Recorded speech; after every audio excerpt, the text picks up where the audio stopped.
اعوذ باللہ من الشیطان الرجیم بسم اللہ الرحمن الرحیم رب اشرح لی صدری ویسر لی امری واحلل عقدۃ من لسانی یفقہوا قولی رب زدنی علما۔ الحمدللہ آج ہم سپارہ نمبر 24 کا آغاز کریں گے۔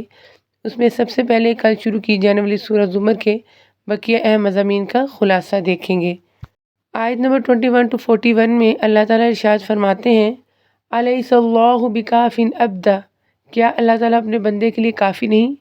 وہ اللہ جو غالب یعنی عزیز اور ذو انتقام یعنی بدلہ لینے والا ہے۔ اگر آپ ان سے پوچھیں کہ آسمان و زمین کو کس نے پیدا کیا ہے تو یقیناً وہ یہی جواب دیں گے کہ اللہ نے۔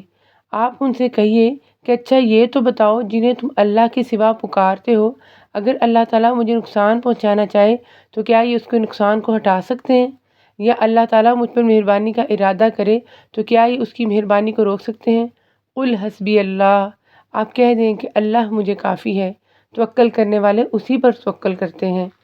آپ پر ہم نے حق کے ساتھ یہ کتاب لوگوں کے لیے نازل فرمائی ہے، بس جو شخص راہ راست پر آ جائے اس کے اپنے لیے نفع ہے، اور جو گمراہ ہو جائے اس کی گمراہی کا وبال اسی پر ہے، آپ ان کے ذمہ دار نہیں۔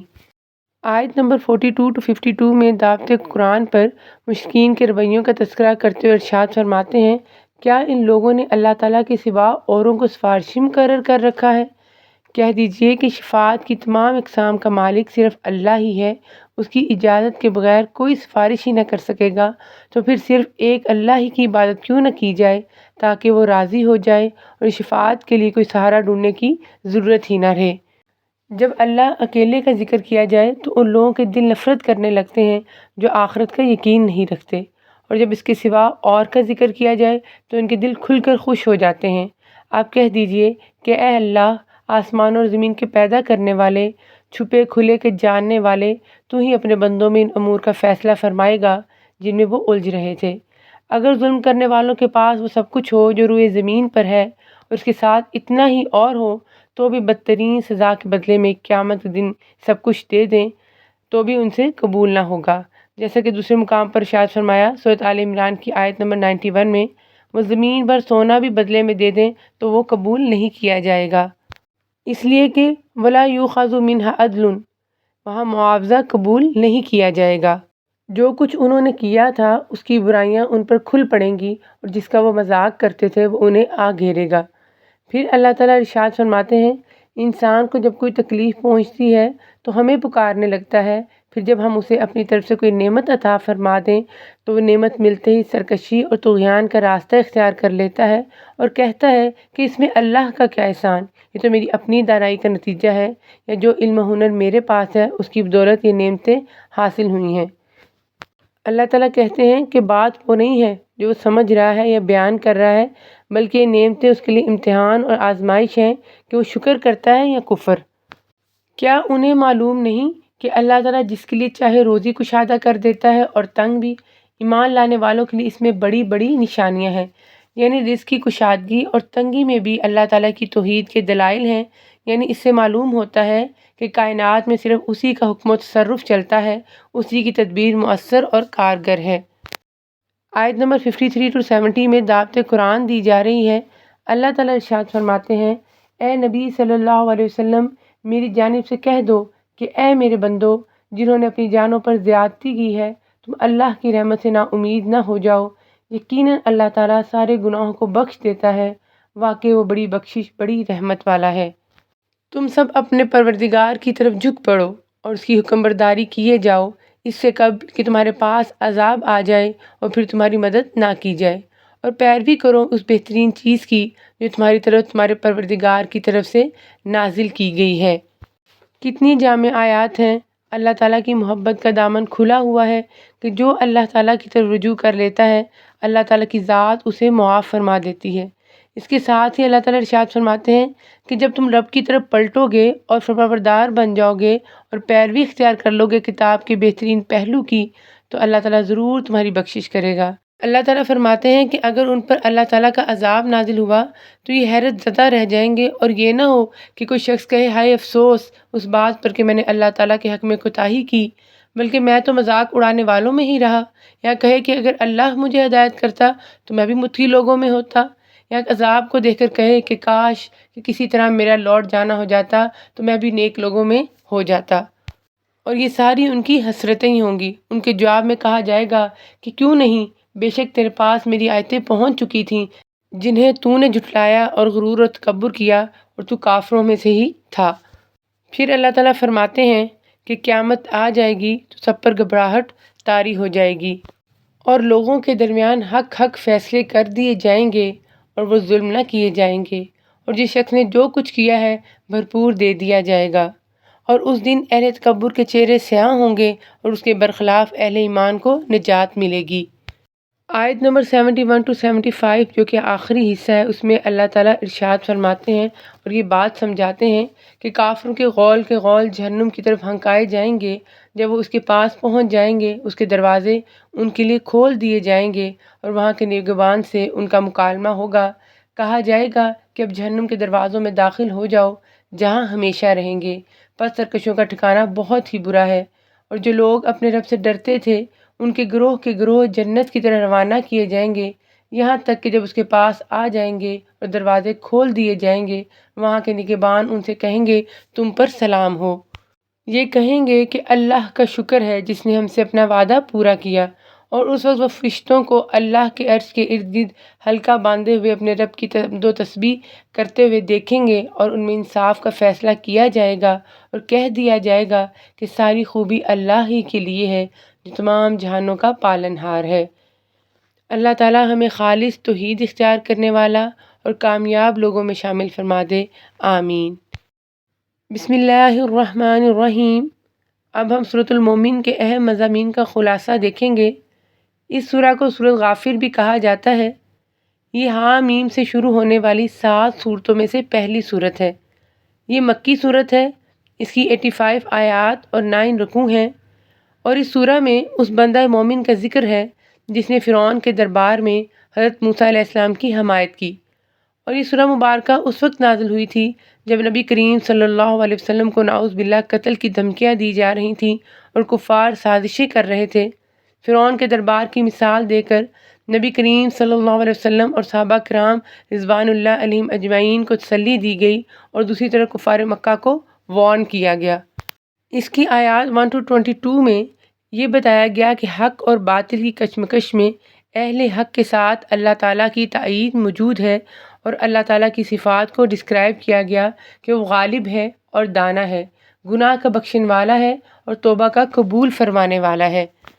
پھر فرمایا کہ عرش کے اٹھانے والے اور اس کے آس پاس کے فرشتے اپنے رب کی تسبیح حمد کے ساتھ ساتھ کرتے ہیں اور اس پر ایمان رکھتے ہیں اور ایمان والوں کے لیے استغفار کرتے ہیں، کہتے ہیں کہ اے ہمارے رب، تو نے ہر چیز کو اپنی بخشش اور علم سے گھیر رکھا ہے، بس تو انہیں بخش دے جو توبہ کریں اور تیری راہ کی پیروی کریں، اور تو انہیں دوزخ کے عذاب سے بھی بچا لے۔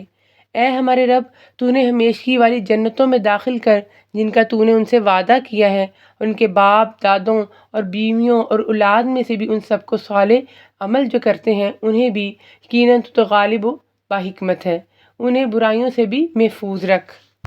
دوسری طرف اللہ تعالیٰ نقشہ کھینچتے ہیں کہ اہل کفر جو اپنے آپ کو جہنم کی آگ میں جلستے دیکھیں گے تو اپنے آپ پر سخت ناراض ہوں گے۔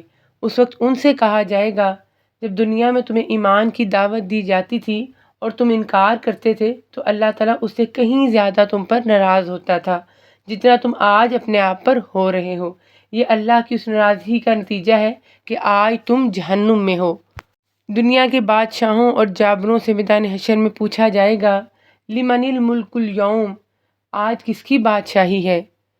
تو اس وقت کوئی بھی زبان نہ کھول سکے گا تو پوری کائنات پکار اٹھے گی للہ الواحد القہار، فقط اللہ واحد و قہار کی۔ اس دن انصاف کیا جائے گا، کلیجے منہ کو آ رہے ہوں گے لیکن کوئی کسی کے حق میں کلمہ خیر کہنے والا نہ ہوگا۔ اللہ تعالیٰ ارشاد فرماتے ہیں وہ آنکھوں کی خیانت کو اور سینوں کی پوشیدہ باتوں کو خوب جانتا ہے، اور اللہ تعالیٰ ٹھیک ٹھیک فیصلہ کر دے گا۔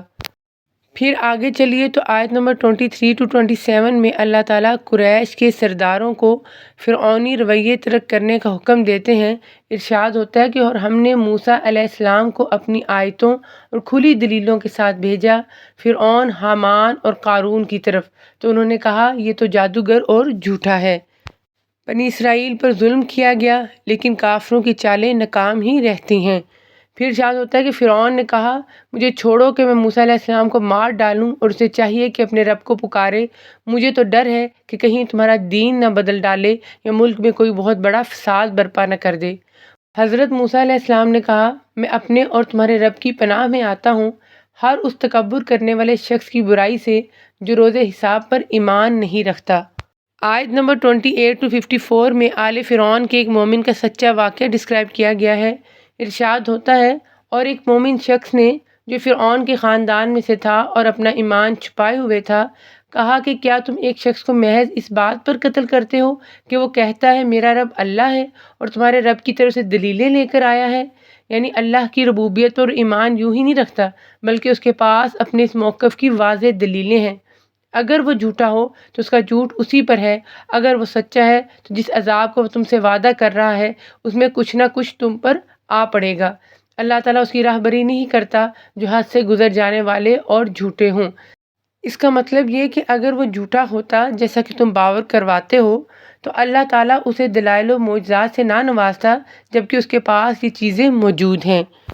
اے میری قوم کے لوگوں، آج تو بادشاہت تمہاری ہے کہ اس زمین پر تم غالب ہو، لیکن اللہ کا عذاب ہم پر آ گیا تو کون ہماری مدد کرے گا؟ اے میری قوم، یہ کیا بات ہے کہ میں تمہیں نجات کی طرف بلا رہا ہوں اور تم مجھے دوزخ کی طرف بلا رہے ہو؟ بس آگے چل کر تم میری باتوں کو یاد کرو گے۔ میں اپنا معاملہ اللہ تعالیٰ کے سپرد کرتا ہوں، یقیناً اللہ تعالیٰ بندوں کا نگران ہے۔ بس اسے اللہ تعالیٰ نے تمام بدیوں سے محفوظ رکھ لیا جو انہوں نے سوچ رکھی تھی، اور فرعون والوں پر بری طرح کا عذاب الٹ پڑا۔ آیت نمبر 55 to 76 میں نبی کریم صلی اللہ علیہ وسلم کو صبر و استقامت سے دعوت توحید جاری رکھنے کی ہدایت کی گئی کہ پس اے نبی آپ تو صبر کریں، اللہ کا وعدہ بے شک سچا ہی ہے، اور آپ اپنے گناہ کی معافی مانگتے رہیں اور صبح و شام اپنے پروردگار کی تسبیح اور حمد بیان کرتے رہیں۔ پھر اللہ تعالیٰ یہ بات سمجھا رہے ہیں کہ اندھے اور آنکھوں والے برابر نہیں ہو سکتے، نہ وہ لوگ جو ایمان لائے اور نیک کام کیے بدکاروں کے برابر ہو سکتے ہیں۔ آگے اللہ تعالیٰ اعلان فرماتے ہیں کہ مجھ سے دعا کرو، میں تمہاری دعاؤں کو قبول کروں گا۔ یقین مانو کہ جو لوگ میری عبادت سے خود سری کرتے ہیں وہ ابھی ابھی ذلیل ہو کر جہنم میں جائیں گے۔ ہمیں چاہیے کہ بغیر کسی ملاوٹ کے اللہ تعالیٰ کی خالص بندگی اختیار کریں۔ اور آخری حصے آیت نمبر 77 to 85 میں اللہ تعالیٰ نے مغرور لوگوں کو دلائل سے خبردار کیا کہ وہ اپنی طاقت، اپنی شان و شوکت، اپنی خوشحالی پر پھولے نہ۔ اللہ تعالیٰ نے ماضی میں بھی ایسی کئی طاقتوں کو نیست و نبود کر کے رکھ دیا جو قریش سے زیادہ طاقتور تھیں اور بڑے آثار اور بڑے اثاثے رکھتی تھیں۔ بسم اللہ الرحمن الرحیم۔ اب ہم سورۃ حامیم سجدہ کے اہم مضامین کا خلاصہ دیکھیں گے۔ یہ مکی صورت ہے، اس کی 55 آیات ہیں اور 6 رکوع ہیں۔ یہ سورہ مبارکہ قیام مکہ کے تیسرے دور میں نازل ہوئی۔ اس سورہ مبارکہ کا دوسرا نام فصلت ہے، جس کا معنی ہے کھول کھول کر تفصیل سے بیان کی گئی۔ آیت نمبر 1 to 8 میں اللہ تعالیٰ قرآن حکیم کا تعارف کرواتے ہیں کہ یہ کتاب بشارت دینے والی اور خبردار کرنے والی کتاب ہے۔ ایسی کتاب ہے جس کی آیتوں کی واضح تفصیل کی گئی ہے، پھر بھی ان کی اکثریت نے منہ پھیر لیا اور وہ سنتے ہی نہیں، اور انہوں نے کہا کہ تو جس کی طرف ہمیں بلا رہا ہے ہمارے تو دل اس سے پردے میں ہیں۔ تو اللہ تعالیٰ فرماتے ہیں کہ ان سے کہہ دو کہ تو ہمیں ہمارے حال پر چھوڑ دے اور ہم تجھے تیرے حال پر چھوڑ دیں۔ تو ہمارے دین پر عمل نہیں کرتا، ہم تیرے دین پر عمل نہیں کر سکتے۔ پھر نبی کریم صلی اللہ علیہ وسلم کی بشریت اور رسالت کے متعلق بھی بات کی گئی اور توحید پر استقامت کی دعوت بھی دی گئی۔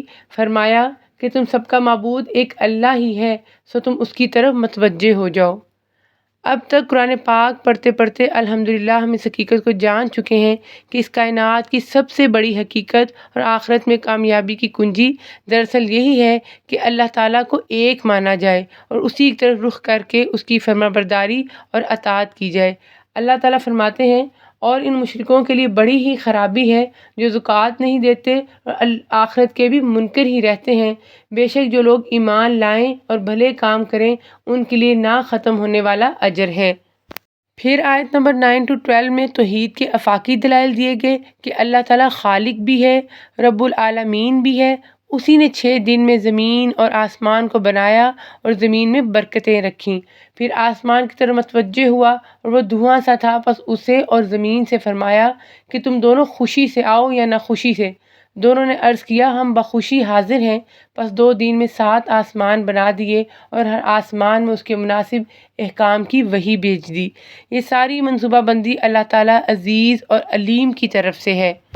پھر آیت نمبر 13 to 18 میں اللہ تعالیٰ توحید کے تاریخی دلائل بیان کر رہے ہیں کہ قریش مکہ کی طرح قوم عاد و سمود کو توحید کی دعوت دی گئی مگر انہوں نے تکبر کیا، اور اللہ تعالیٰ ایسی طاقتور ہستی ہے جو ایسی متکبر قوموں کو آسمانی اور زمینی عذاب کے ذریعے ہلاک کر سکتی ہے۔ پھر اللہ تعالیٰ ارشاد فرماتے ہیں کہ اب عاد نے تو بے وجہ زمین میں سرکشی شروع کر دی اور چیلنج کر کے کہنے لگے کہ ہم سے زور آور کون ہے؟ تو اللہ تعالیٰ نے ارشاد فرمایا کیا انہیں یہ نظر نہ آیا کہ جس نے انہیں پیدا کیا ہے وہ ان سے بہت ہی زیادہ زور آور ہے۔ فرمایا یہی حال سمود کا تھا، دونوں کو ہلاک کیا گیا اور ایماندار اور متقیوں کو ہم نے بچا لیا۔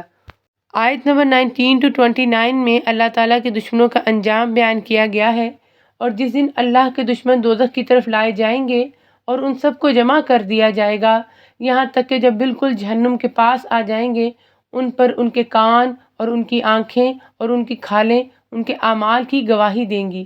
یہ اپنی کھالوں سے کہیں گے کہ تم نے ہمارے خلاف گواہی کیوں دی؟ وہ جواب دیں گی کہ ہمیں اس اللہ نے قوت گویائی عطا فرمائی جس نے ہر چیز کو بولنے کی طاقت بخشی ہے۔ قرآن پاک میں ہم آگے جا کر یہ بھی پڑھیں گے کہ یہ زمین بھی گواہی دے گی۔ اللہ تعالیٰ پھر یہاں پر ارشاد فرماتے ہیں کہ تم گناہ کا کام کرتے ہو، لوگوں سے تو چھپنے کی کوشش کرتے تھے، لیکن اس بات کا کوئی خوف تمہیں نہیں تھا کہ تمہارے خلاف خود تمہارے اپنے عذاب بھی گواہی دیں گے؟ ہاں مگر تم یہ سمجھتے رہے کہ تم جو کچھ بھی کر رہے ہو اس میں بہت سے اعمال سے اللہ بے خبر ہے۔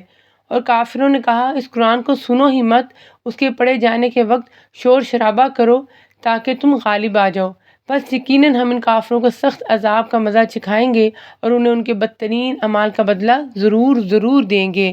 اور اللہ کے دشمنوں کی سزا یہی دوزخ کی آگ ہے جس میں ان کا ہمیشگی کا گھر ہے، یہ بدلہ ہے ہماری آیتوں سے انکار کرنے کا۔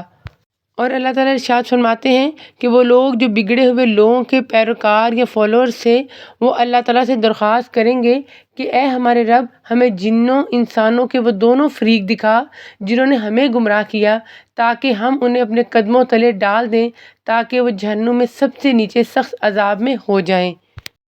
آیت نمبر 30 to 36 یہ بہت ہی خوبصورت آیات ہیں۔ ان میں مظلوم، صابر و شاکر، داعی و مبلغ اور اہل توحید کا اجر بیان کیا گیا ہے۔ اللہ تعالیٰ ارشاد فرماتے ہیں کہ جن لوگوں نے کہا کہ ہمارا رب اللہ ہے پھر اسی پر قائم رہے، ان کے پاس فرشتے یہ کہتے ہوئے آتے ہیں کہ تم کچھ بھی اندیشہ اور غم نہ کرو۔ تو اللہ تعالیٰ کو صرف مان لینا ہی کافی نہیں ہے بلکہ ماننے کے بعد اللہ تعالیٰ کے لیے ثابت قدمی دکھانا لازمی ہے۔ جس طرح حدیث میں بھی آتا ہے نا کہ شخص نے رسول اللہ صلی اللہ علیہ وسلم سے کہا مجھے ایسی بات بتا دیں کہ آپ صلی اللہ علیہ وسلم کے بعد کسی سے مجھے کچھ پوچھنے کی ضرورت ہی نہ رہے، تو آپ صلی اللہ علیہ وسلم نے فرمایا قل آمنت باللہ ثم استقم، کہا کہ میں اللہ پر ایمان لایا پھر اس پر استقامت اختیار کر۔ ایسے لوگوں کے لیے اللہ تعالیٰ ارشاد فرماتے ہیں کہ جب ان پر فرشتے نازل ہوتے ہیں تو کہتے ہیں اس جنت کی بشارت سن لو جس کا تم وعدہ دیے گئے ہو، تمہاری دنیا کی زندگی میں بھی ہم تمہارے رفیق تھے اور آخرت میں بھی رہیں گے، جس چیز کو تمہارا جی چاہے اور جو کچھ تم مانگو سب تمہارے لیے جنت میں موجود ہے۔ دنیا میں تو ہم کہتے ہیں نا کہ ہزاروں خواہشیں ایسی کہ ہر خواہش پہ دم نکلے، لیکن جنت وہ ہے جہاں پر ہر تمنا پوری ہوگی۔ پھر اللہ تعالیٰ ایمان لانے والے اور ثابت قدم رہنے والے لوگوں کے کام بتاتے ہیں کہ وہ کیا ہیں، کہ اور اس سے زیادہ اچھی بات والا کون ہے جو اللہ کی طرف بلائے اور نیک کام کرے اور کہے کہ میں یقیناً مسلمانوں میں سے ہوں، یعنی لوگوں کو اللہ تعالیٰ کی طرف بلانے کے ساتھ ساتھ خود بھی ہدایت یافتہ، دین کا پابند اور اللہ کا مطیع ہے۔ پھر اللہ تعالیٰ اس راستے پر چلنے والوں کو دوبارہ نصیحت کرتے ہیں جو ہم نے پیچھے بھی پڑھی تھی کہ نیکی اور بدی برابر نہیں ہوتی، برائی کو بھلائی سے دفع کرو اور اس کا رزلٹ اللہ تعالیٰ کیا بتا رہے ہیں نکلے گا کہ وہی جس کے اور تمہارے درمیان دشمنی ہے پھر ایسا ہو جائے گا جیسے دلی دوست۔ اور ظاہر ہے یہ بھی ایک بڑا ڈیفیکلٹ ٹاسک ہے کہ برائی کے جواب میں بھلائی کی جائے، اور اللہ تعالیٰ فرماتے ہیں کہ نہ صرف بھلائی کرو بلکہ بہترین بھلائی کرو۔ اس کے بعد اللہ تعالیٰ ارشاد فرماتے ہیں کہ یہ صرف تو پھر انہی کو نصیب ہوتی ہے جو صبر کریں۔ پھر آگے اللہ تعالیٰ ارشاد فرماتے ہیں کہ اور اگر شیطان کی طرف سے کوئی وسوسہ آئے تو اللہ کی پناہ طلب کرو، اس لیے کہ شیطان تو بدی کے مقابلے میں زیادہ بدی کرنے پر اکساتا ہے۔ نبی کریم صلی اللہ علیہ وسلم نے ارشاد فرمایا کہ شیطان اس وقت دل سے اٹھ کر باہر دوڑتا ہے جب اللہ تعالیٰ کا ذکر کیا جاتا ہے۔ پھر آیت نمبر 37 to 48 میں توحید اور آخرت کے دلائل پیش کیے گئے اور فرمایا گیا یہ قرآن حکیم تو عربی زبان میں نازل کیا گیا ہے، اگر ایسا نہ ہوتا تو اعتراض کیا جاتا کہ ہماری زبان میں اسے کیوں بیان نہیں کیا گیا جسے ہم سمجھ سکتے، کیونکہ ہم تو عرب ہیں، عجمی زبان نہیں سمجھتے۔ تو ارشاد ہوتا ہے آپ صلی اللہ علیہ وسلم کہہ دیجئے کہ یہ تو ایمان والوں کے لیے ہدایت و شفا ہے، اور جو ایمان نہیں لاتے ان کے کانوں میں تو بہرا پن اور بوجھ ہے اور یہ ان پر اندھا پن ہے۔ آج کی جو دعا ہے وہ سورہ مومن کی آیات ہیں، اور یہ فرشتوں کی دعا ہے جو وہ اہل ایمان کے لیے کرتے ہیں۔ بہت ہی پیاری آیات ہیں۔ کیا کہتے ہیں کہ اے ہمارے رب، تو نے ہر چیز کو اپنی بخشش اور علم سے گھیر رکھا ہے، بس تو انہیں بخش دے جو توبہ کریں اور تیری راہ کی پیروی کریں، اور تو انہیں دوزخ کے عذاب سے بچا لے۔